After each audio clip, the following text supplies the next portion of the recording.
Assalamualaikum warahmatullahi wabarakatuh. Perkenalkan, nama saya Siti Habibatun-Nisa. Saya dari kelas 11 IPS Nazatul Tulam.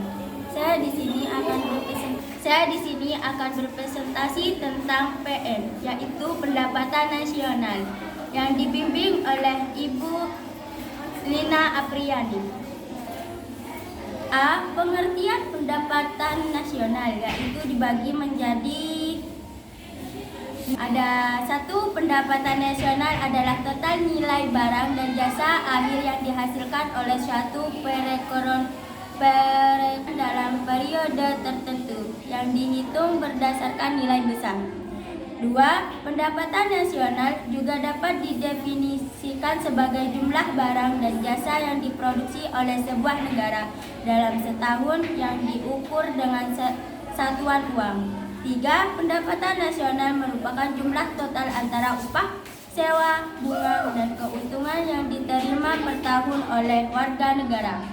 Yang ketiga, pendapatan nasional juga dapat berupa hasil dari 4 faktor produksi, yaitu tanah, tenaga kerja, modal, dan kewirausahaan, jasa yang dikonsumsi oleh masyarakat dalam satu negara. Yang keempat, pendapatan nasional merupakan aliran pendapatan yang berasal dari faktor-faktor produksi yang ditanamkan pada kekayaan nasional. Yang kelima, hasil bumi, peralatan, dan teknologi. Yang keenam, pendapatan nasional juga disebut sebagai dividen nasional karena merupakan pendapat nasional yang mencerminkan pendapatan yang dibagi atas 4 faktor. Produk domestik bruto, gross domestic product (GDP), PDB. Pendapatan nasional atau PDB diartikan sebagai total nilai barang dan jasa akhir yang dihasilkan oleh suatu perekonomian dalam periode tertentu yang dihitung berdasarkan nilai pasar. Produk nasional bruto atau gross national product (GNP). Produk nasional neto, net national product (NNP). Produk nasional neto, net national product didapatkan dari produk nasional bruto dikurangi dengan penyusutan dan barang pengganti modal. Jika ditulis dalam rumus NNP, GNP penyusutan plus barang pengganti modal. Pendapatan nasional neto adalah produk nasional neto dikurangi dengan pajak tidak langsung dan ditambah dengan subsidi jika ditulis dalam rumus NNI, NNP pajak tidak langsung plus subsidi. Pendapatan perorangan personal income adalah jumlah seluruh penerimaan yang benar-benar sampai di tangan masyarakat. Tidak semua pendapat sampai ke tangan masyarakat karena masih dikurangi dengan laba yang ditahan iuran asurai, iuran jaminan sosial. Pendapat disposable setelah pajak. Pendapat disposable adalah pendapat perorangan setelah dikurangi dengan pajak penghasil wilayah selama periode waktu tertentu. Misal PDRB DKI Jakarta, PDRB Jawa Tengah, dan PDRB Sumatera Barat. Dapat dari tahun ke tahun. B. Mengetahui manfaat pendapatan nasional. A. Menganalisis perkembangan pendapat dari tahun ke tahun. B. Mengetahui struktur perekonomian suatu negara. Apakah negara agraris atau negara industri. Dan C. Mengetahui kemajuan suatu negara dalam mencapai kemakmuran. Manfaat mempelajari pendapat nasional adalah sebagai berikut. A. Menggambarkan jenis perekonomian dan strukturnya. Dari perhitungan pendapatan nasional dapat diketahui apakah suatu negara cenderung dimasukkan dalam golongan negara industri atau agraris. B. Membandingkan perekonomian antar negara dan antar daerah.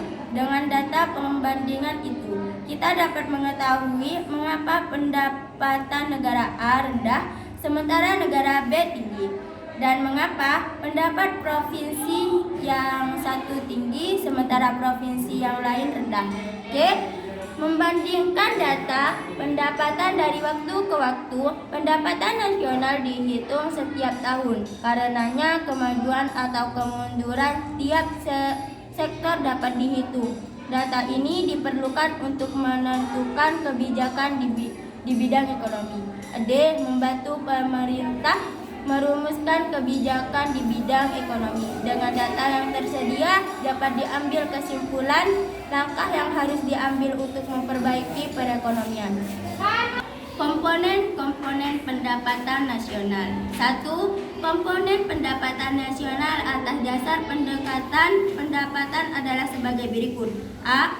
Kompensasi untuk pekerja. B. Keuntungan perusahaan. C. Pendapatan usaha perorangan. D. Pendapatan sewa. E. Bunga neto. 2. Komponen pendapatan nasional atas dasar pendekatan pengeluaran adalah sebagai berikut. A. Pengeluaran konsumsi rumah tangga. B. Pengeluaran investasi. C. Pengeluaran pemerintah untuk barang dan jasa. D. Ekspor neto. Perhitungan pendapatan nasional. 1. Pendekatan pendapatan.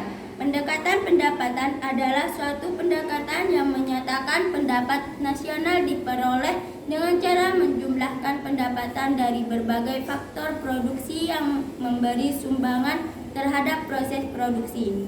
Dalam hal ini, pendapatan nasional didapat dari penjumlahan kompensasi untuk pekerja, keuntungan perusahaan, pendapatan usaha perorangan, pendapatan sewa, dan bunga neto. A. Kompensasi untuk pekerja. Pekerja mendapatkan upah dan gaji serta penerimaan lain seperti pemberi tunjangan pensiun, jaminan sosial, dan pendapatan lainnya. B. Keuntungan perusahaan. Keuntungan perusahaan merupakan pendapatan yang dihasilkan suatu perusahaan karena mengolah sumber daya yang dimilikinya. C. Pendapatan usaha perorangan. Pendapatan usaha perorangan merupakan pendapatan yang diterima dari penggunaan tenaga kerja dan hasil usaha perorangan seperti petani. Dengan kata lain, pendapatan usaha perseorangan adalah pendapatan dari usaha perorangan, kongsi, dan bentuk kerjasama individu di bidang produksi. D. Pendapatan sewa. Pendapatan sewa merupakan balas jasa yang diberikan pada pemilik sumber daya yang digunakan untuk kegiatan ekonomi. E. Bunga neto. Bunga yang dimaksud di sini adalah bunga yang dibayar oleh perusahaan dikurangi bunga-bunga yang diterima oleh perusahaan, ditambah bunga neto yang diterima dari luar negeri. Bunga yang dibayar oleh pemerintah dan oleh konsumen tidak termasuk di dalamnya, sebab bunga yang dibayar oleh pemerintah dan konsumen tidak menunjukkan peningkatan pendapatan dari produksi secara langsung. Distribusi pendapatan nasional. 1. Pentingnya distribusi pendapatan nasional untuk pembangunan ekonomi suatu negara. 2. Mengukur ketimpangan pendistribusian pendapatan nasional. Distribusi pendapatan perorangan. B. Distribusi pendapatan dengan kurva Lovers. Yang A. Para ahli ekonomi. Cara ini hanya menghitung jumlah pendapatan perorangan atau rumah tangga dan tidak mempersoalkan waktu pekerja, cara memperolehnya, lokasi, dan jenis pekerjaan. Semua individu diurutkan berdasarkan jumlah pendapatan yang mereka peroleh dan kemudian membagi total penduduk ke dalam jumlah kelompok atau ukuran yang berbeda. Cara yang dilakukan adalah membagi produktif sesuatu tingkat pendapatan secara berturut-turut dalam 5 kelompok. Yang B yaitu menjelaskan tentang perhatikan untuk cara membuatnya. Jumlah penerima pendapat diletakkan pada sumbu horizontal dalam persentase kumulatif. Contohnya pada titik 30 kita memiliki 30% kelompok penduduk paling bawah. Pada titik 60 terlihat 60% kelompok penduduk bagian bawah. Dan pada ujung sumbu 100% atau semua penduduk diperhitungkan. Pada sumbu vertikal terlihat bagian pendapat total yang diterima oleh tiap persentase jumlah penduduk. Baik, saya akan mengasih tahu gambar dari kurva Lorenz. Cukup sekian presentasi dari saya, kurang lebihnya saya mohon maaf.